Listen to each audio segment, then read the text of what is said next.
What's up, guys? I have a few minutes before my next student is coming, so I figured I'd kind of get in here, maybe get a little live streaming going, get a few people in here just in case Jaden is the one that's coming over. He'll be here in about 20 minutes, 15 minutes, something around there. And so that way, you know, I'll get my stuff warmed up, and then we'll kind of warm up together, go through our lesson material, and then that way, if he wants to play any tunes, then we can kind of get that vibe going, and if we have to end the stream for like 15, 20 minutes, do the lesson material, come back for a little bit, end with a live stream, then that might be fun. So that way we can go through, and he should be here, like if you're new, a person I just saw came in. My student, my name's Blake, is coming in about 20 minutes, and so we're going to do some live streaming and some playing for you, hopefully. Until he gets here, I'm just going to warm up. If you have any questions in the chat, any musicians, you just want to hang, happy to have you here. So, again, my name's Blake, and I play drums among many other different things. Hey, Lindsay, how's it going? So, if you have any requests or that kind of thing, oh, cool, right on. So, you know what I like to do too, Lindsay, and I'm sure you've probably kind of shown some of your instructors some of my videos, or like kind of what you might be discussing with them. But what you can do is when you go to your lesson, you can be like, oh, I was just, show them this live stream, or show them the video and be like, oh yeah, this is kind of how he's explaining things, warm-ups that he's doing, counting it for you, figuring out extra licks that you can use to everything, that kind of thing. Okay? All right, so for me, I'm just pulling up, my favorite jam is funk, so we're going to start off with some funk here. And this is called the Quasmic Quack Boogie. Quasmic Quack.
Yeah, sorry guys.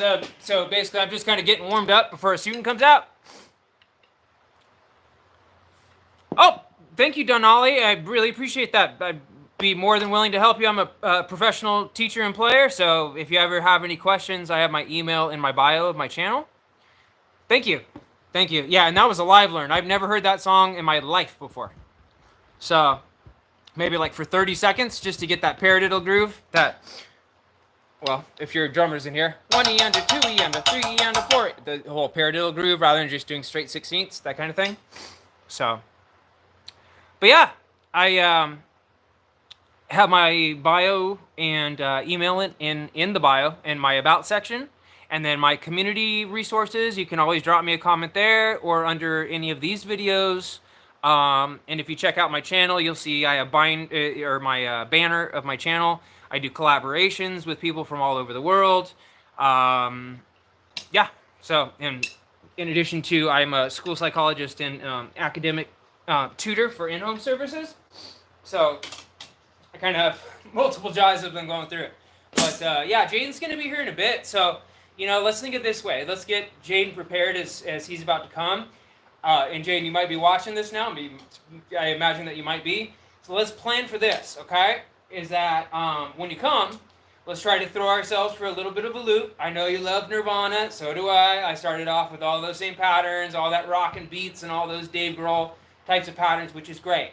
But I want us to start to kind of challenge it a little more. Think of like, you know, what is hip? You know, going from like In Bloom to what is hip, you know, big gap in skills, right? So if we can come up with like 2 to 3 maybe today, just to start working on and analyzing some things that might have some odd time in it, you know, like Tom Sawyer by Rush, things like that, then we can focus on that for later today with our lesson, and then we can have some fun playing some of those tunes too. Do you guys have any suggestions while I wait for Jaden to show up and just kind of get my stuff going?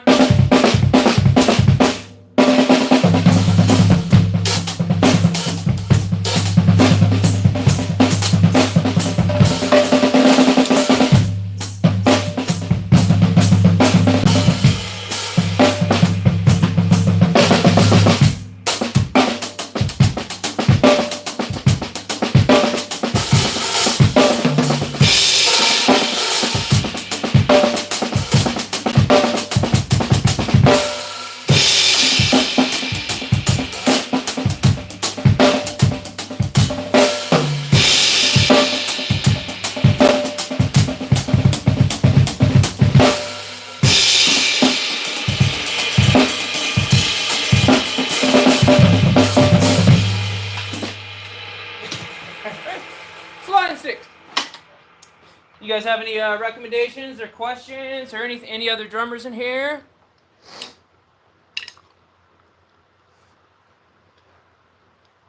Daniel, dude! Daniel Genis from DOTK? Bolt Gun, dude, you too?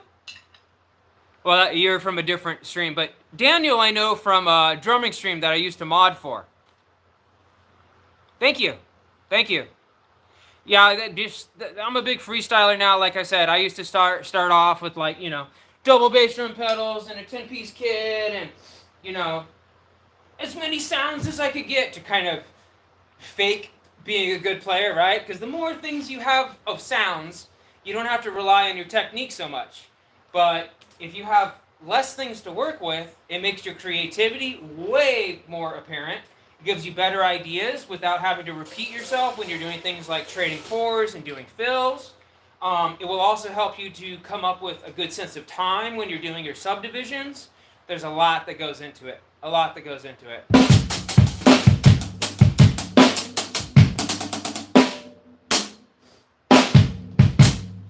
Well, I don't see any other requests. Maybe I'll just throw one up. And we'll kind of see how this works. Oh, blues hip hop.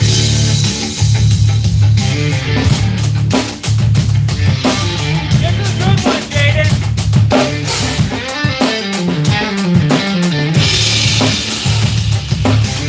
Another live learn. I don't know this song.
That was cool though too. Live learn for me again. So yeah, a little tricky.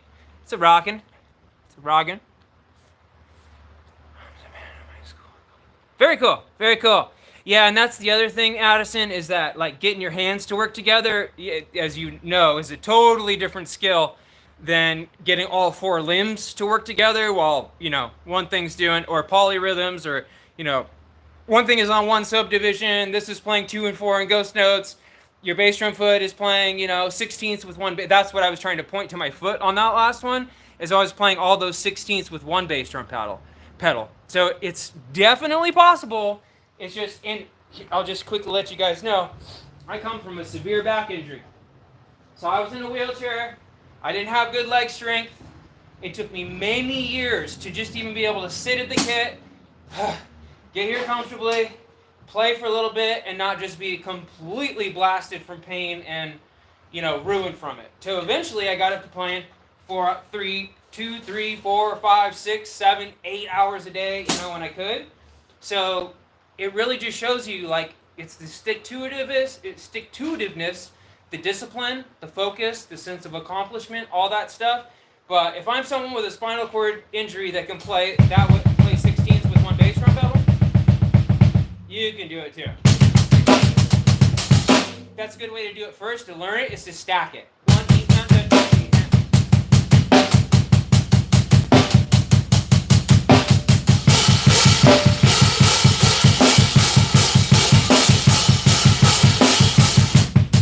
so that way you can play it like eighths, quarters, syncopate it, stack it, do your changes with that. And then Lindsay, since you're here, I have like 5 minutes maybe. He's probably going to be here in any moment. But what you were saying is that you were trying to shift your syllable count with playing 16ths down here, right? And you're starting on 1 E, 3, 1 E, 3, 1 E, 3. I would do it 4 bars each. Get each one of those figures into your muscle memory first, then switch to the next grouping. So if your first one's 1 E, then one would be 1 E and, right? So 1 E and, 3 and, or like 1 E and, 3 E and, something like that. So depending, because I'm changing my groupings, but I'm just showing you if you're grouping with a grouping of 1, it's a note of 1, a syllable of 1, a grouping of 2, a grouping of 3, a grouping of 4, you'll know how to displace that accent on the bass drum based upon what you're counting up here in your syllables. Take it really slow. Play it really slow and do everything stacked and just press 1 E, 3, and do that for 4 bars. And then after you go through there, then 1 E and 2 E and 3 E and 4 and 1 E and 2 E and 3 E and then 1 E and 2. So then you're doing 1 E and 2 E and 3 E and E and 1 E and 2 E and that kind of a thing. So you can change the dotted eighths to 16ths, 2 16ths tied to an eighth, 8 tied to 2 16ths, all those different patterns that I've been teaching you for a while here, especially when you start to syncopate them. But if you break it off like that, practice them in 4-bar increments. Okay, so just quickly, the 4 bars would be 1 E, 3, 1 E, 3, 3 E, 3, 4 E, 1. And then next group, 1 E and 2, 3, 4, 1 E and 2, 3, 4, 1 E, 1 E and 2, 3. I'm not looking at what I'm doing. 1 E and 2, 3, and then 1 E and 3, 4, 1 E and 2, 3, 4, 1 E and 2, that kind of thing. So then you can do it as a and a 2, or 1, a 2, or 1E, 2, 3, a 4, or 1E and 2, 3, 4. So if you practice those for 4-bar increments, Lindsay, I promise you it's going to be much easier to bite off, and it's going to get, more ingrained in muscle memory. So that way you're not just constantly switching next bar, next bar, next bar before you've actually internalized what the previous figures were. Right? Okay? Well, I'm going to open the garage because Jaden's going to be here any second. But stick around because in just a bit here, we're going to have another student coming up, Jaden, one of my best students, and we'll probably do, after we do some lesson material, we'll probably do a little bit of live streaming at the end. All right, guys? So thanks for being here. Appreciate it. And I will see you shortly. Hopefully I can see you guys come back in just, I don't know, probably be about 15 to 30 minutes, and then we should be back on. Okay, guys? Cool. All right, guys. Thank you guys so much for being here. Yeah, good to see you guys, too. All right, see you, Daniel. Good to see you here, brother. I'm so glad you're here. That's awesome to see you here, dude. Really happy to see you. Cool. All right, guys. Happy drum. See you on the next one.